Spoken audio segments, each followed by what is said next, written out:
Welcome out, UFA fans, to Harriman, Utah. We are here to celebrate and watch a matchup between the Salt Lake Shred and the Los Angeles Aviators, who have reflexive records so far. You see that, Devin? 1-6, 6-1. I did see that. I am Kenny Baldwin. And I'm Devin Terry.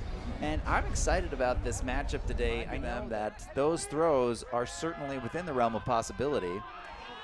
Los Angeles responds. This is a deep shot. Marshall Wildman gets it. Mikhail Jorgensen can't catch up in time. Another low pass. Dunabile. He's going to take a deep shot to Joe Merrill. This is a joust. But he gets it. And Joe comes down with it. To those players that don't necessarily get talked about as much. There's Miller to Lindsley. Lindsley sends another one deep to Joe Merrill. McDougal's on him. Joe Merrill bodies him up. Just kind of shoulders him out of contention. Gets up for it. It's very hard to get around Joe Merrill. He has very broad shoulders. Yeah, sometimes it is just important to remind a defense to say, look, you got to play both sides of this. Dunabile taking one deep to Sean, who's on the other end, chasing it down. That's successful. See Keoy getting involved there. I would love to see more from Keoy. Ravenel sending it deep to Shapiro. He grabs it. One-handed grab for the score. Los Angeles Aviators keeping it even. There we see from the Salt Lake D-line a little bit of Had some opportunity to play on turf myself the past few weeks, reminding me just how hot it gets. Sean Cano letting one go to Grant Lindsley.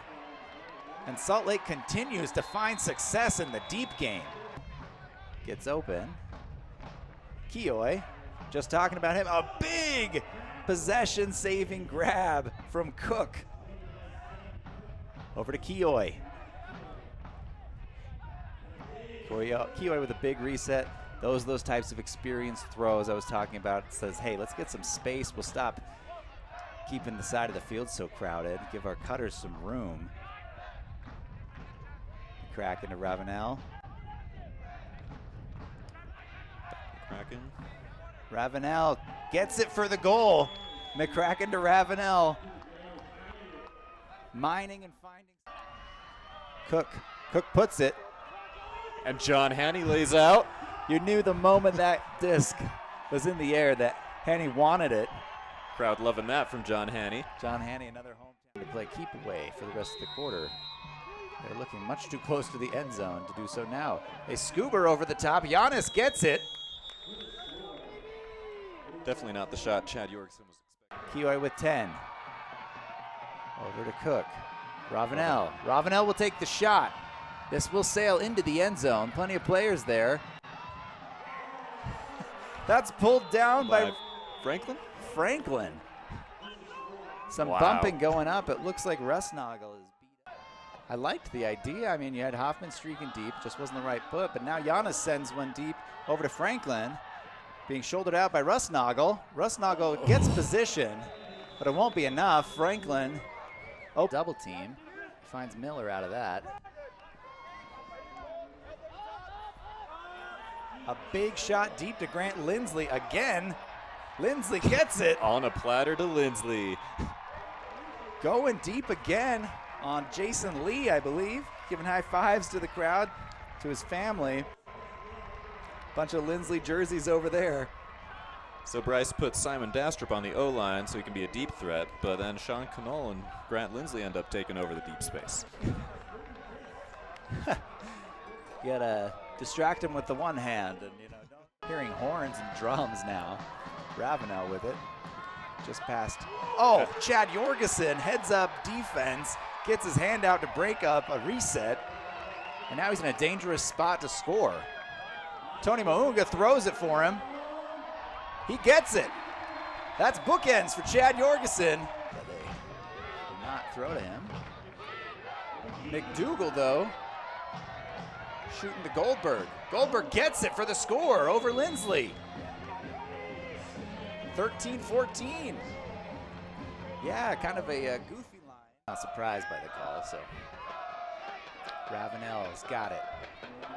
He's going to put it deep to Cook. Ashton closing in. Cook's got it.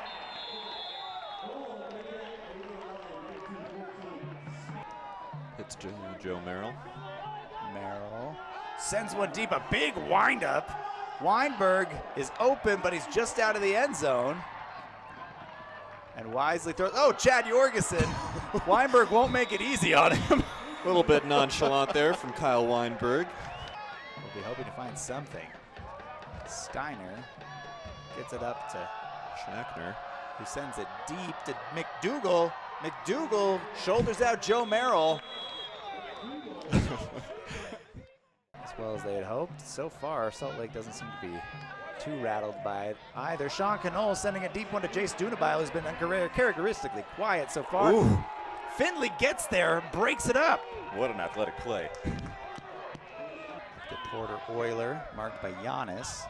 It's an interesting matchup. Oilers got it. He's been known to take deep shots, and there's one. He's finding, I believe, is that Forsberg? Forsberg gets it. Forsberg. Forsberg gets this goal. Defender. Dastra finds Dunabile. Dunabile will put one on a rope for Sean Knoll. He's got two defenders. It doesn't matter. Pulls it down. Wow, Sean Knoll. And a big kick spike, well deserved. That was a very close disc that he caught. And yet McDougal comes up with the D. And he's streaking deep. Can he get the bookends over Joe Merrill? Merrill closing in. That is a great matchup. McDougal gets it. Through contact in the back. Yeah, but Dunabile nearly got that. 10 seconds left. Miller has one more throw. Salt Lake, not the type of team to take a parting shot. Very different from the type of New York swagger we see, and they almost always seem to hit Ben Yada the buzzer. But that will conclude things here in Salt Lake, 23-19. It was a very close game through 3 quarters, and Salt Lake just kind of inches away in the 4th, playing a very clean second half.